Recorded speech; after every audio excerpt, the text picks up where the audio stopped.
আসসালামু আলাইকুম বন্ধুরা। তো আজকে চলে এলাম এইচএসসি পরীক্ষা ১ আগস্ট পর্যন্ত স্থগিত করা হয়েছে। এই বিষয়ে কথা বলতে এবং এইচএসসি পরীক্ষা ১ আগস্টের পরে এই স্থগিত পরীক্ষাগুলো কবে হওয়ার কথা আছে এই বিষয় নিয়ে একটু কথা বলবো। তো এইখানে একটি নিউজ পোর্টালে নিউজ মাধ্যমে একটি না বেশ কয়েকটি গণমাধ্যমে এই নিউজটি প্রকাশিত হয়েছে। এটা গতকাল প্রকাশিত হয়েছে।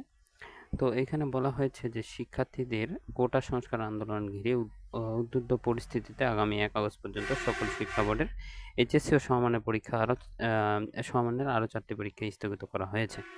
নতুন সিদ্ধান্ত অনুযায়ী ২৮শে জুলাই থেকে ১ আগস্ট পর্যন্ত যেসব পরীক্ষা হওয়ার কথা ছিল তা কিন্তু হবে না। এ নিয়ে চলমান এইচএসসি পরীক্ষার ৮টি পরীক্ষা স্থগিত করা হলো। এর আগে কিন্তু ২১ থেকে ২৫ জুলাই পর্যন্ত পরীক্ষাগুলো কিন্তু স্থগিত করা হয়েছিল। সেগুলো কিন্তু নতুন তারিখ কিন্তু বলেছে যে ১১ই আগস্টের পরে সেটা হতে পারে। সেটা নিয়ে এখনও নতুন সিদ্ধান্ত, নতুন সময়সূচি কিন্তু এখনও প্রকাশ করা হয়নি। প্রকাশ করলে কিন্তু আমি আমার চ্যানেলে জানিয়ে দেবো। এজন্য অবশ্যই যারা চ্যানেলটি সাবস্ক্রাইব করেননি তারা অবশ্যই সাবস্ক্রাইব করে বেল আইকনটি প্রেস করে দেবেন। গতকাল বৃহস্পতিবার দুপুরে গণমাধ্যমকে এ তথ্য জানিয়েছে আন্তঃশিক্ষা বোর্ড সমন্বয় কমিটির সভাপতি ও ঢাকা শিক্ষা বোর্ডের চেয়ারম্যান অধ্যাপক তপন কুমার সরকার। তিনি বলেন, দেশের উদ্বুদ্ধ পরিস্থিতিতে শিক্ষার্থীদের নিরাপত্তার কথা চিন্তা করে এই সিদ্ধান্ত নেওয়া হয়েছে। নতুন করে যেহেতু এখানে কোনো শিক্ষা প্রতিষ্ঠান কিন্তু এখনও খোলার কোনো সিদ্ধান্ত আসেনি, সেজন্য তারা এই রিস্কটাও নিচ্ছে না পরীক্ষার জন্য। নতুন করে ৪টি পরীক্ষা স্থগিত হওয়ার আগে এসব পরীক্ষা বিষয়ে তপন কুমার সরকার বলেন, স্থগিত হওয়া সব পরীক্ষা ১১ আগস্টের পর হবে। এখানে কিন্তু একটা নির্দিষ্ট ডেট জানিয়ে দিয়েছে যে ১১ আগস্টের পর হবে, কিন্তু ১১ আগস্টের পরে কত তারিখে পরীক্ষা হবে এই সম্পর্কে কিন্তু এখনও সময়সূচি কিন্তু প্রকাশ করেনি। তবে এটা অতি শীঘ্রই প্রকাশিত হবে।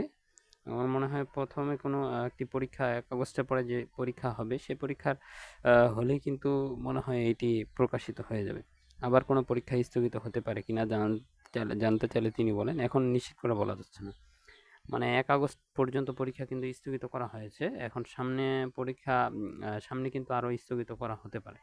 ১ আগস্টের পরেও কিন্তু দেশের পরিস্থিতি অনুযায়ী কিন্তু সেই সিদ্ধান্তটা নেবে এবং ১ আগস্টের পরেও কিন্তু যেকোনো সময় যেকোনো পরীক্ষা কিন্তু স্থগিত হতে পারে। আরও তিনি বলেন যে এর আগে ২ দফায় ৪ দিনে এইচএসসি ও সমমানের পরীক্ষা স্থগিত করা হয়েছিল। প্রথমে গত বৃহস্পতিবারে পরীক্ষা স্থগিত করা হয়। তারপর একই সঙ্গে প্রথমে কিন্তু বৃহস্পতিবার পরীক্ষা স্থগিত করা হয়েছিল। তারপর কিন্তু একই সঙ্গে আমি যেটা বললাম ২১, ২৩, ২৫ জুলাই সব শিক্ষা বোর্ডের এইচএসসি পরীক্ষা এবং সমমানের পরীক্ষা স্থগিত করা হয়। পরবর্তী পরীক্ষা ছিল আগামী রবিবার ২৮শে জুলাই। ৩ দিনের আগে জানানো হলো ১ আগস্টে পরীক্ষা স্থগিত করা হয়েছে। এটা কিন্তু জানিয়ে দেওয়া হয়েছে। এখন এইখানে যেহেতু নেট বন্ধ ছিল তাই আপডেটটা দিতে একটু কষ্ট হলো বা আপডেট দিতে একটু দেরি হলো।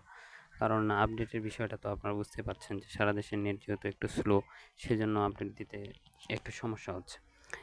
গত সোমবারে একই সঙ্গে সংবাদ সম্মেলনে চলমান এইচএসসি পরীক্ষা শেষ করা সরকারের মূল অগ্রাধিকার বলে উল্লেখ করেন শিক্ষামন্ত্রী মহিবুল হাসান চৌধুরী। বলেছিলেন, আমাদের উচ্চ মাধ্যমিক পরীক্ষা চলমান। এখন এই প্রথম যে অগ্রাধিকার সেটি হচ্ছে উচ্চ মাধ্যমিক পরীক্ষাটি পুনরায় যাতে শুরু করা যেতে পারে এবং সেই পরিস্থিতি এখন পর্যবেক্ষণ করা হচ্ছে। পরীক্ষা যাতে দ্রুত চালির দাবিতে এদিকে কুমিল্লা আঞ্চলিক সংবাদদাতা জানিয়েছেন, পরীক্ষা পেছানোর কারণ উদ্বেগ ও উৎকণ্ঠার মধ্যে সময় কাটাচ্ছে কুমিল্লা বোর্ডের এইচএসসি পরীক্ষার শিক্ষার্থীরা। তারা বলছে, পরীক্ষা পেছানোর কারণে এইচএসসি পরীক্ষা শেষ হওয়ার পর তারা বিশ্ববিদ্যালয় মেডিকেল পরীক্ষার প্রস্তুতি নিতে সময় কম পাবেন। এটি কিন্তু সত্য কথা।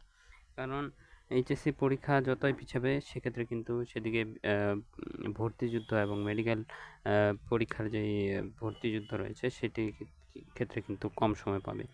সময় কিন্তু এই দিক থেকে কমে যাবে, এটা সত্য কথা। তারা দ্রুত পরীক্ষা চালুর দাবি জানান এবং এইখানে বেশ কয়েকটি কলেজের শিক্ষার্থীরাও একই মন্তব্য করে যে তারা দ্রুত করে পরীক্ষা নেওয়ার দাবি জানায়। এখন এই ক্ষেত্রে ভালোভাবে প্রস্তুতি বিঘ্নিত হবে, এটাই স্বাভাবিক কথা। তো এখনও যারা এই সম্পর্কে জানে না, তোমরা অবশ্যই এই খবরটি তোমাদের যারা বন্ধুবান্ধব রয়েছে যারা পরীক্ষা দিচ্ছে তারা কিন্তু অনেকেই হয়তোবা এখনও জানে না, তাদেরকে জানিয়ে দেবে অবশ্যই।